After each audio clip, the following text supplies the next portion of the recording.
you check the children? Show a little mad sometimes.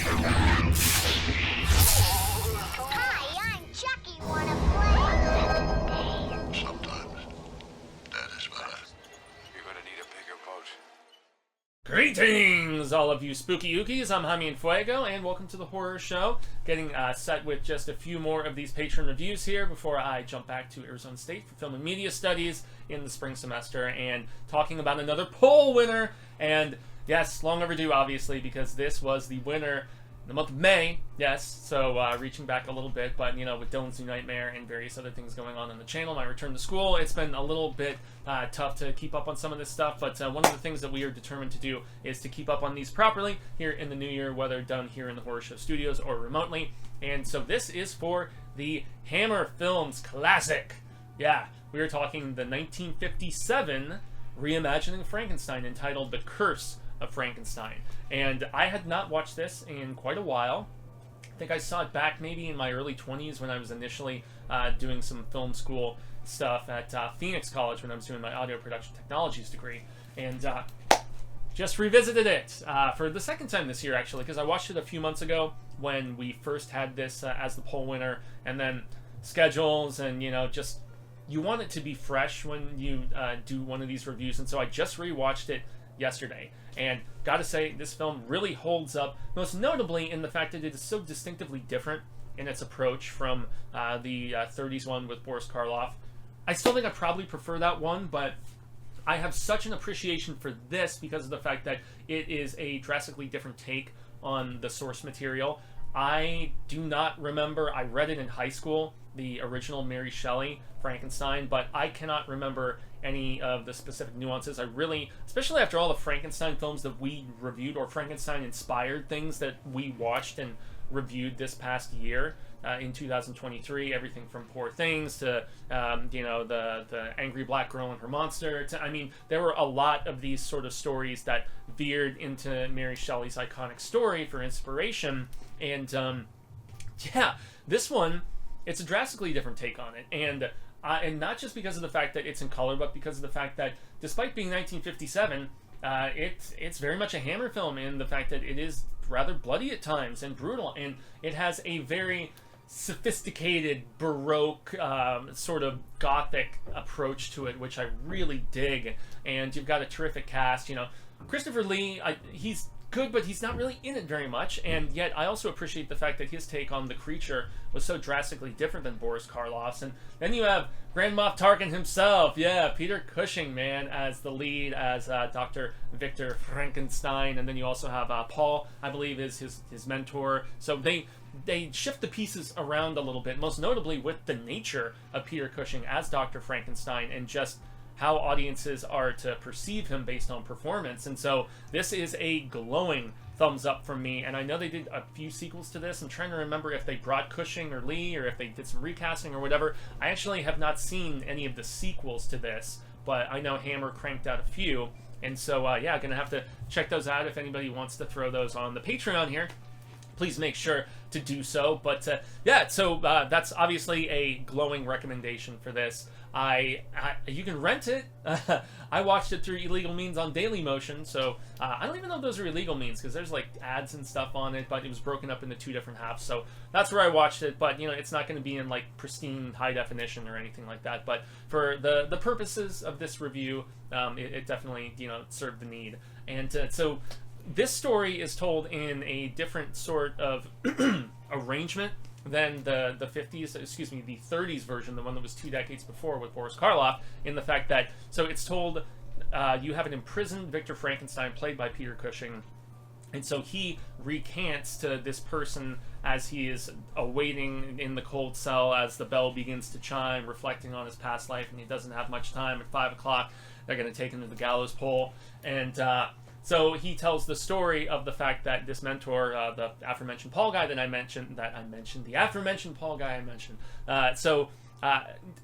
This mentor who comes to basically like tutor and teach him and everything, thinks that he is coming for the head of the estate, you know, Victor's father, but Victor's father has apparently been dead for years and years and years, and Victor is in fact the head of this estate. And so it does flash forward to him grown up and goes and kind of speeds through that because you initially meet the Victor character as a lad, and then it speeds forward rather quickly, and it's supposed to be, you know, Peter Cushing is supposed to be the grown-up version of him, and yet Paul doesn't look like he's aged at all, and Peter Cushing actually looks like he could be older, and probably was, than the actor who, portraying Paul, this mentor of his, who ends up becoming like a cohort in the crime and in the investigation and research of trying to bring the dead back to life. And there's this scene with a puppy early on where it seems innocent enough what they're doing, but then, as you can imagine, it veers into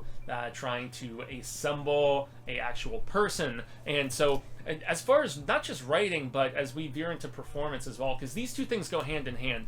Peter Cushing's portrayal of the character and how drastically different it is, in my estimation, than just other portrayals of Dr. Victor Frankenstein that I've seen previously, in the fact that he's a slimer and a conniver, and he's murderous, and he is also he's a ladies' man of sorts, in the fact that so he has this kissing cousin that he's supposed to be marrying, and yet he's also diddling the maid, and he's promised the maid he's gonna marry her, and so he's a schmuck in this, dude. He's a schmuck bag, like, you know, playing both sides and everything. And yet, especially when his cousin comes and, like, they're setting up the wedding and everything, and the maid's like, "You promised you were gonna marry me," and he's like, "Oh, did I?" Ha ha ha.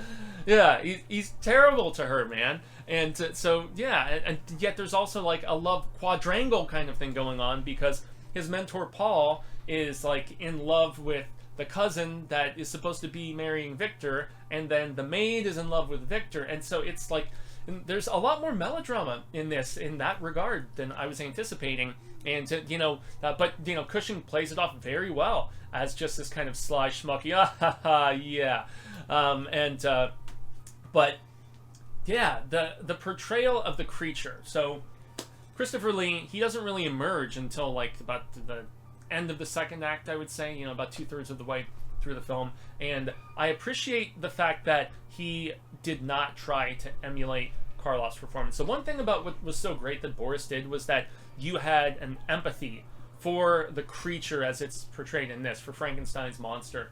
And there's none whatsoever in this. You know, you don't get enough, I think, with the creature for that to really be the case, you know? And so you don't get a lot of those close-ups where you can see, like with Boris, like you could see the facial expressions and the kind of struggling to rationalize, and the fact that there is good in there somewhere despite it being a monster. And so the balancing act of Boris Karloff's portrayal, the dichotomy in that.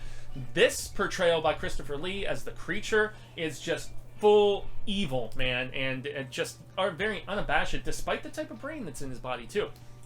And so that really, you know, veering past performances, praised performances, praised script, and doing something drastically different, not just because it's presented in color, but the makeup of the monster, the creature, to be specific, as it's credited in the ending, in the end credits as well. You know, the fact that there's like the messed up, like grayed out, bludgeoned eye, and you know, just the full-on paleness, and the fact that it being in color, I feel like you did have to have those reds, and like, you know, you can see that the skull is black and everything, and has been, you know, like kind of messed with and everything. Like, it's really terrific makeup. And there's a couple scenes where, and that's where, you know, credit to Hammer and the fact that I guarantee that they were pushing just the boundaries of this sort of filmmaking for audiences at the time, because I don't even know what these would have been rated. I didn't see a rating or anything. I don't think they would be quite R, but they would definitely be pushing what I guess would considered a PG. PG was doing a lot of stuff, man, up until the rating was created for Night of the Comet, especially in the 80s. But for the 50s, man, this feels very daring stuff, like where you see like the spilled out blood all over the floor in the laboratory, because of their beloved pronunciation of it as opposed to laboratory.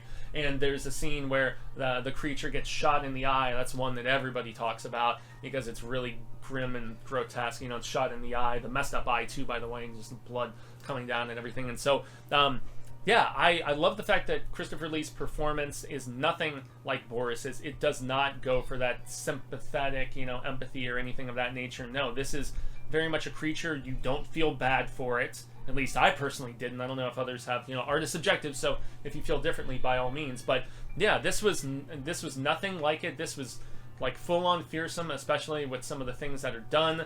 Most notably, something that happens in the third act with one of the women. So yeah, I mean, and also the costuming, the fact that back to what I said earlier, the fact that it does feel like such a very debonair and very just gothic high society sort of thing. Not to say that the 30s Karloff version did not, but this just, I don't know, you can really see those costumes in some ways pop in the color, and I love the set designs and just everything, man. I mean, it's not quite as good, once again, in my personal estimation, but I like the fact that they took a deliberately different take and tried to make this unique, tried to push some boundaries, and the score is terrific. It really just adds those essences of urgency when necessary, the interplay amongst everybody. I guess one of my only gripes, really, as I round this out and finish things up, is the fact that it does veer into the melodrama at times with some of those romantic intertwinements and stuff.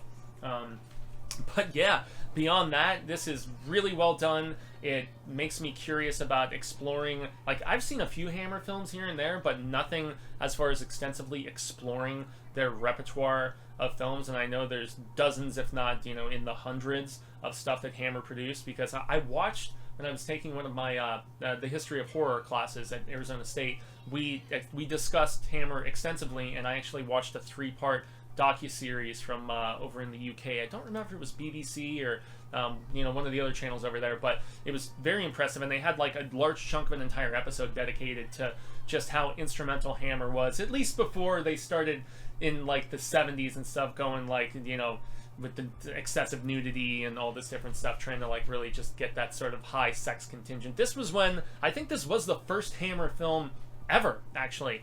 I could be wrong, and if I am, berate me in the comments, everybody. But yeah, this is a big thumbs up, big recommend, especially not just for those fans of the Frankenstein monster, but of what would be considered classic horror, formative horror, as far as just changes in the industry, as far as trends and pushing the envelope and things like that. So yes, definitely worth your time. Daily Motion, yeah. If you search full movie, The Curse of Frankenstein, you can find it there. But otherwise, I know there's various rental outlets where you can do that on the VOD. So, I extend the grande gracias of Jaime and Fuego. I'm on all social media sectors, Twitter, Instagram, Facebook, here on YouTube, and the Tiki Talkies, where I'm doing just short little bite-sized reviews, mostly of non-horror stuff. But obviously, Cecil, myself, Robert, the girls, we greatly appreciate you stopping in. Thanks to all the patrons for being supportive, greatly appreciated, and thankful that we're getting caught up on so many of these, the poll stuff, and as we're here in the new year, 2024, getting all kinds of coolness done. So once again, I've been Fuego. Y'all have been a rad status, you spooky ookies, and until the next time we converse and share this frightening palaver, stay scared.